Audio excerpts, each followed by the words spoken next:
ताज्या बातम्यांसाठी महान करेला सबस्क्राइब करा आणि बेल आयकॉनला क्लिक करा। भंडाऱ्यात मुसळधार पाऊस, वैनगंगा नदी धोक्याच्या पातळीवर, 35 गावांचा संपर्क तुटला। भंडारा जिल्ह्यात गेल्या 48 तासापासून पावसाने संततधार हजेरी लावली असून रात्रीपासून पावसाचा जोर अधिकच वाढला आहे। जिल्ह्यात सर्वदूर मुसळधार पाऊस सुरू असल्याने नद्या नाले ओसंडून वाहत आहेत। वैनगंगा नदीची पाणी पातळी सातत्याने वाढत असून कारदा परिसरातील लहान पुलावरून 1.5 मीटरपेक्षा अधिक पाणी वाहत असल्याने नदीने धोक्याची पातळी पार केली आहे। पावसाच्या वाढत्या पाणी पातळीमुळे 35 पेक्षा अधिक गावांचा संपर्क तुटला असून गावांना जोडणारे रस्ते जलमय झाले आहेत।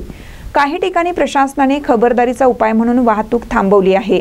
दरम्यान गोसेखुर्द धरणाच्या पाणलोट क्षेत्रात ही मुसळधार पावसामुळे धरणाचे सर्व 33 दरवाजे 2 मीटरने उघडण्यात आले आहेत।